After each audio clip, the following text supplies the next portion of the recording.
መቸም ግዜ ዘርኤና ተኣምራት የለን ሕጂ ኸኣ ህፃናት ዘፍሪ ኣዝዩ ግዙፍ ትካል ብምኽፋቱ ሙሉእ ህዝቢ ዓለም ኣገሪሙ ይርከብ። እዚ ኣብ ሓደ ዓመት ኣስታት 30,000 ህፃናት ከፍሪ ከም ዝኽእል ዝንገረሉ ዘሎ ግዙፍ መፍረ ህፃናት ዝኾነ ትካል ኣብ ዝሓለፈ ሰሙናት ካብ ዝኽፈታት ሒዙ ኣቓልቦ ህዝቢ ዓለም ስሒቡ ደገፍን ተቃውሞን ክእንግድ ጀሚሩ ይርከብ።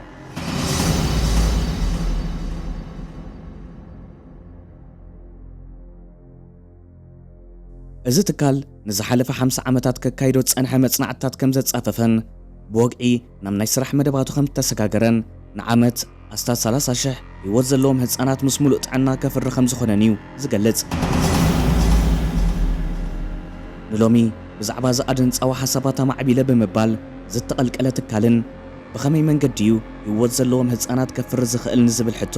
ኣብ ናይ ደቓይቕ ጉዕዞ ንምድህሳስ መደብ ክህልወና እዩ። ሰናይ ምክትታል።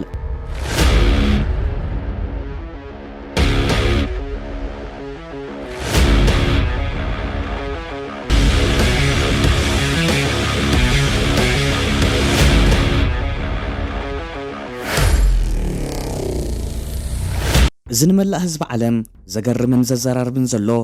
ደቂ ኣንስትዮ ካብ ሕጂ ንድሓር ከቢድ ናይ ጥንሲ ግዜያት ይሕሊፍካ ምውላድ ኣይከግድሰኒዩ ጓል ኣንስተይቲ ኮነት ወድ ተባዕታይ ዘርኦም ሒዞም እንተመፂኦም ንሕና ብዝሰርሐናዮ ኣርቲፊሻል ማህፀን ካብ ናይ ድቂ ክሳብ ናይ ናፅላ ግዜያት ተኸናኺና ሙሉእ ሰብ ጌርና ክንበኩም ሙሉእ ዓቕሚ ኣለና እዩ ዝብል ዘሎ ትካል ኤክቶላይፍ እዚ ዋና መደበሩ ኣብ ርእሰ ከተማ ሃገር ጀርመን በርሊን ዝገበረ ትካል ኣብ ውሽጢ ትካሉ ብዝረቐቐ ናይ ቴክኖሎጂ ምዕባለ ዝተሃንፁ ኣስታት 75 ቤተ ፈተነ ክህልዎ እንከሎ እዞም 75 ቤተ ፈተነ ነፍሲ ወከፎም ን400 ህፃናት ካብ ድቂ ናብ ሙሉእ ሰብ ዘማዕብል ዘመናዊ ቴክኖሎጂ ኣርቲፊሻል ማህፀን ዝሓዙ ምዃኖም እዩ ዝንገር። ካብ ሕጂ ንኔው ሰብ ሓዳር ህፃን ንምውላድ ዘሕልፍዎ ስቅያትን ብሰንኪ ጥንሲ ኣብ ጥዕና ጓል ኣንስተይቲ ዝወርድ ናይ ሕማም ፀገማትን ፈጺሙ ኣይክህሉን ዝበለ መግለፂ ዝትካል ዝኾነ ኣብዚ ትካል ውላዱ ክዕቢ ዝደሊ ሰብ ምስ ዝህሉ ውላዱ ካብ ዝኾነ ይኹን ኢንፌክሽን ነፃ ኮይኑ ንድቂ ልክዕ ከም ተፈጥሮኣዊ ኣቀማምጦ ገይሩ ዝቐምጥን 100% እውን ካብ ዝኾነ ዓይነት ጀርሚ ዝነፅሐ ዘመናዊ ማህፀን ምድላው ገሊጹ ብዝተፈላለየ ምኽንያት ካብ ምውላድ ናይ ዝተኹልፉ ህፃናት ዛንታ ድሕር ሎሚ ዛንታ ኮይኑ ክተርፍ ምዃኑ እዩ ዝገልጽ። እዚ ኣርቲፊሻል ማህፀን እዚ 9 ኣዋርሕ ናይ ዕቤት ግዚኦም ወዲኦም ናይ ዝወፁ ህፃናት ኩነታት ጥዕና ህርመት ልቢ ሙቆት መጠን ደም ኩነታት ኣተናፍሳን ካልእን ብዝተገጥመሉ ዘመናዊ ማሽን ዝቆፃፀር ኮይኑ ብተወሳኺ ኣብ ሰውነት እቲ ህፃን ዝረአ ዝኾነ ዓይነት ናይ ሰውነትን ጥዕናን ፀገማት ምስ ዝህሉ ወይ እውን ብዘርኣዊ ተወርሶ ዝሰረፀ ፀገማት ምስ ዝህሉ ኣፅኒዑ ናብ ዝተመዝገበ ሞባይል ወለዶም መልእኽቲ ብምስዳድ ተወሰኽቲ ምክትታል ከም ዝገብር እዩ ዝንገር። ኣብ ነፍሲ ወከፍ ኣርቲፊሻል ማህፀን ዝትካል ዝተገጥመ ሰማያዊ ስክሪን በብሰዓታቱ ጥዕና ናይ ትዕሸል ብምክትታል መልእኽቲ ዝህብ ኮይኑ ወለድዞም ህፃናት ናብዚ ትካል ከይመፁ ኣብ ዘለዎ ቦታ ስራሕ ኮነ ገዝኦም ብምዃን ብመንገዲ ስማርትፎን ህልው ኩነታት ጥዕናን ዕቤት ውላዶምን ክከታተሉ ከም ዝኽእሉ እዮም ተመራመርቲ ዝትካል ዝነግሩ። ዝኸበርኩም ተኸታተልቲ ብዛዕባ እዚ ኣገራሚ ትካል ዘለኩም ሓሳብ ኣብ ኮመንት ሴክሽን ኣቐምጡ። ናይዚ ኣገራሚ ቴክኖሎጂ ሒዙ ዝመፀ ትካል ጉዳይ ግን ገና ክንቅፅል ኢና።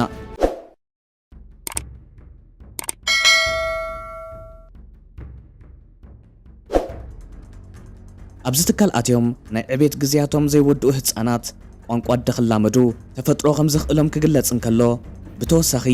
ወለዶም ደቆም ኣብ ማህፀን እናሃለዉ ክሰምዕዎ ዝደልዩ ሙዚቃ ምስ ዝህሉ ወይ እውን ድምፀይ ከሎ ጌና ክፈልጦን ክላመዶን ይደሊ እየ ምስ ዝብሉ ኣብ ዘለዎ ቦታ ኮይኖም ብመንገዲ ዝተገጥመሎም ዘመናዊ ቴክኖሎጂ እቲ ህፃን ድምፂ ወለዱ ክሰምዕን ሙዚቃ ከስተማቕርን ከም ዝኽእል እዩ ዝግለጽ። በዚ ናይ ትካል ኣስደማሚ ናይ ቴክኖሎጂ ውፅኢት ኣዝዮም ዝሰንበዱ ሕብረተሰባት ሳይንስ ዘየምፅኦ ጉድ የለን ብምባል እቲ ተግባር ኣዝዩ ዘይስነ ምግባራዊ ህፃን ኣብ ኣርቲፊሻል ማህፀን ብወዲ ሰብ ክምዕብል ምግባር ማለት ተፈጥሮ ዝፃረርን ንፈጣሪ እውን ዝቆጥዕ ተግባርን እዩ ብምባል ብከቢድ ክውግዝዎ ይስምዑ ኣለዉ። ብዘይካ ዝተጠቕሰ ኩሉ ወለድዞም ኣብዚ ኣርቲፊሻል ማህፀን ዝምዕብሉ ህፃናት ብዝተገጥመ ዘመናዊ ካሜራ ደረጃ ዕቤቶም ኣብ ከመይ ደረጃ ምህላው የአይንቶም ብምምልካት ከረጋግጹ ከም ዝግበር ዝገለጹ ዞም ተመራመርቲ እዚ ነቲ ኣቐዲሙ ብመንገዲ ኣልትራሳውንድ ዝግበር ዝነበረ ምክትታል ዕቤት ዝትክእ ምዃኑ እዮም ዝገልጹ።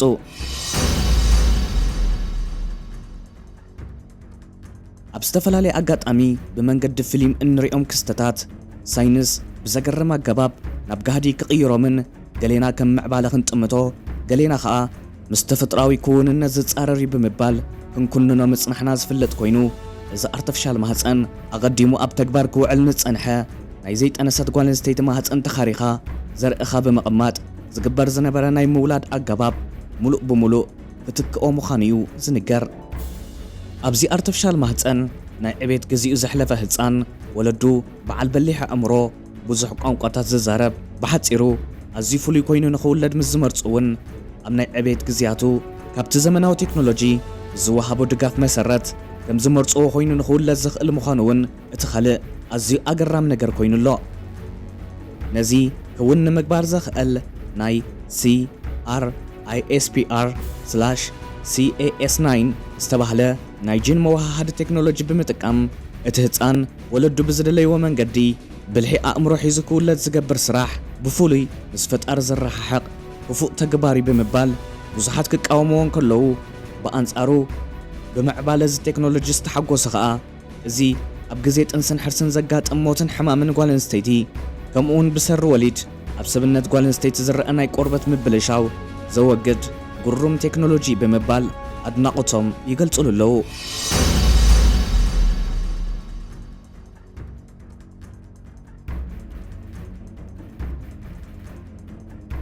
ኣብ ወለዲ ዘሎ ሕማም ፈጺሙ ነቶም ህፃናት ከም ዘይጥቅዕን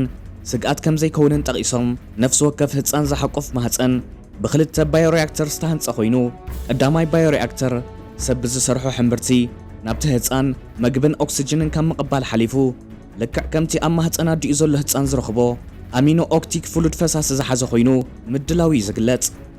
ህፃን ኣብዚ ኣርቲፊሻል ማህፀን ካብ ዝኣተወሉ ዕለት ክሳብ ግዚኡ ወዲኡ ዝወፅእ ንኣእምራውን ኣካላውን ዕቤቱ ዝሕግዝ መግቢ ብጥንቃቐ ከም ዝወሃቦ ዝግበር ኮይኑ እቲ ካልኣይ ባዮሪያክተር ከዓ ኣብቲ ህፃን ዝፈሪ ዝኾነ ይኹን ርስሓት ንምውጋድ ዝጠቅም ኮይኑ ዝወፀ ርስሓት ብዝተቐመመ ኢንዛይም ብምሕዳስን ጠቃሚ ጥረ ነገር ብምውሳኽን ነቲ ኣብ ኣርቲፊሻል ማህፀን ዝርከብ ህፃን ዝጓሓፍ ዘይብሉ ገይሩ ኣብ ንጽህንኡ ዝተሓለወ ማህፀን ክዓቢ ከም ዘኽእሎ እዮም ኣፍሬትስ ቴክኖሎጂ ዝገልጹ።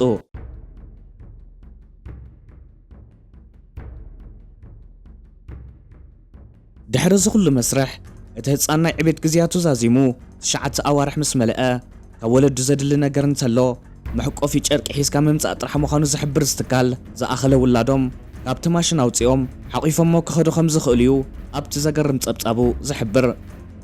ምክንያቱ ይብል ዝትካል ኣብ ግዜ ወሊድ ዘጋጥም ዝነበረ መድመይቲ ቃንዛ ጓል ኣንስተይቲ መጥባሕቲ ሞትን ካልእ ሕማማትን ኣብ ትካልና ፈጺሙ ይሰርሕን እዩ። እቲ ዘድሊ ሽጎማ ነሒዝካ ኣብ ሰንሰር ናይዚ ማሽን ሓንሳብ ናይ መኽፋት ምልክት ምጥዋዕ ኮይኑ ዘሎ ፈሳሲ ኣልዩ ውላድካ ባዕሉ ኸረከበካዩ እዩ ዝብል። እዚ ኣርቲፊሻል ማህፀን ትውልዲ ኣብ ምትኽኻእ ቀሊል ዘይበሃል ኣበርክቶ ክገብር ምዃኑ ዝገልጹ እኳ እንተሃለዉ እቲ ኣዝዩ ኣገራሚ ካልእ ኣገባቡ ከዓ ወለዲ ኣብ ኣርቲፊሻል ማህፀን ዘሎ ውላዶም ቁመቱ፣ ዓይነት ፀጉሩ፣ ሕብሪ ዓይኑ፣ መጠን ብልሑን ካልእን ብምርጫኦም ክገብርሉ ከም ዝኽእሉ እዩ ዝግለጽ ዘሎ።